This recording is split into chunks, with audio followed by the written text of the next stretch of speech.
Assalamualaikum warahmatullahi wabarakatuh. Nama saya Sukajaya Karkaro, NIM 222 11989. Di sini saya akan mewawancarai salah satu pengurus DKM Masjid Al Istiqomah di Komplek Ciwalang Jaya, Kecamatan Taptakan. Kebetulan salah satu program pembangunan masjid ini telah rampung, ya, baru saja rampung. Dan maka saya akan mencari tahu apa sih latar belakang pembangunan masjid, tujuan, faktor pendukung dan penghambat dalam pembangunan tersebut, ya, dan dampak positif dan negatifnya apa gitu ya. Nanti kita akan cari tahu dan mewawancarai seorang pengurus DKM Masjid. Ini ada sekretaris DKM Masjid, ya, dengan Bapak Omar, dan yang kedua dengan pengurus DKM Masjid, ya.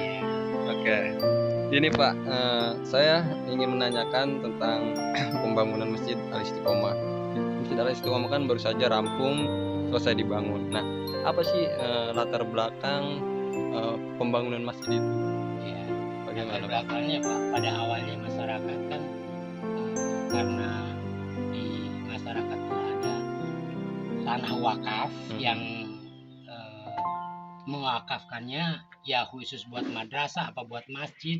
Nah, kita mengadakan rapat lah lewat via RT dengan masyarakat yang lain bangunan masjid itu ketersediaannya siap tidak gitu lah. Nah, kita kan istilahnya siap mengadakan swadaya nih dari masyarakat dipungut untuk pembangunan masjid tersebut gitu loh. Nah, setelah kita mengadakan rapat itu, masyarakat itu sudah klik oke, ibaratnya siap lah untuk mendukung pembangunan masjid. Terjadilah peta lokasi yang akan dibangun serta gambar-gambar perencanaan masjid gimana untuk pembangunannya. Nah gitu. Untuk itu kan kita kembali ke masyarakat, ketersediaannya dana itu berapa. Nah, kesanggupan masyarakat sampai di mana? Sifatnya boleh dicicil, boleh di ini, boleh yang punya uang silakan. Yang lebih banyak masyarakat yang sumbang sedekahnya lebih banyak lebih bagus, karena memang itu kan buat masyarakat juga gitu. Hasilnya juga buat kita menuju ke ibadah pada Allah. Jadi latar belakangnya atas persetujuan masyarakat, ya. Masyarakat, ya. Tanpa masyarakat kita nggak bisa membangun masjid tersebut gitu loh. Lewat masyarakat kita lewat rapat, lewat artinya persetujuan RT setempat, bahkan sampai ke tingkat kelurahan sampai ke kecamatan untuk izinnya supaya dibuka masjid itu gitu. Nah, apa tujuan dalam program pembangunan masjid itu sendiri? Ya, apakah misalkan karena dulunya masjid itu kecil terus dibangun? Nah itu dia, karena memang kebetulan lahan wakaf itu luas, ya kita untuk masjid itu mencukupi kalau dalam Kementerian Agama itu luasnya masjid itu seberapa, terus kedua dengan jumlah masyarakat gitu loh, masyarakat untuk berjamaah itu layaknya berapa jamaah gitu. Nah disitulah pembentukan kita masjid itu pun seizin lewat Kementerian Agama, artinya ada agama setempat, misalkan di Kota Serang ya kita Departemen Agama setempat kita izin, baru kita meresmikan lewat kecamatan atau kelurahan yang meresmikan gitu. Dan faktor pendukungnya apa itu dalam pembangunan masjid? Faktor pendukung misalkan kayak dana atau apa?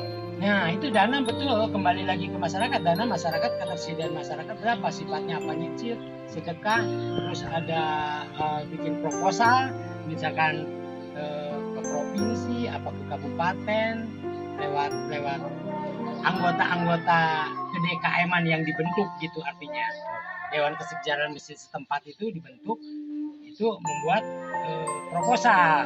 Ya mudah-mudahan ada sumbangsinya buat ke masjid masyarakat kita. Alhamdulillah kan yang udah terjadi ya ada Makanya kita proposal di Kabupaten Serang dulu pernah masuk dapat 10 juta. Belum yang dari masyarakat, misalkan ada 300.000, 150.000. Nah itulah menunjang untuk terlaksananya pembangunan masjid tersebut. Gitu. Untuk hambatannya sendiri apa itu dalam pembangunan masjid? Hambatannya memang satu, memang kita terkendala dengan kadang-kadang bahan ya. Bahan kalau petukang udah siap, kadang-kadang kita termasuk dana juga. Dananya kan kita terlalu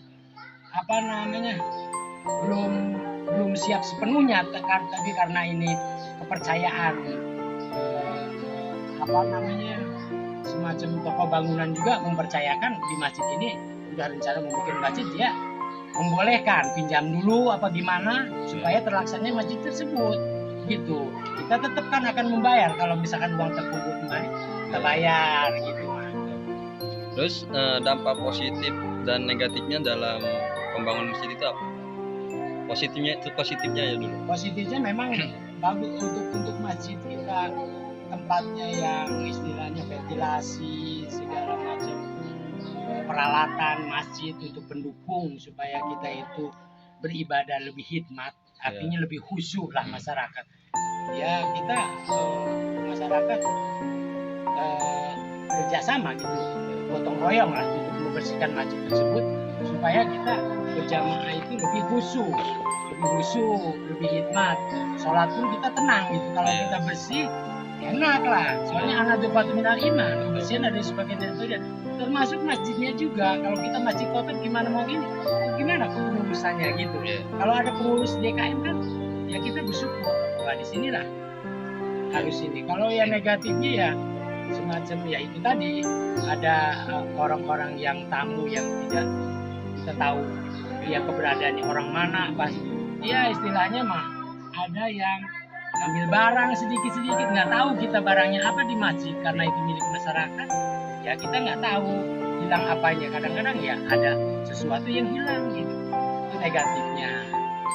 Oke, terima kasih Pak Agus dan Pak Mamat sudah memberikan informasi ya mengenai latar belakang, tujuan dan hambatan positif dan dampak positif dan negatif mengenai pembangunan Masjid Al Istiqomah. Terima kasih.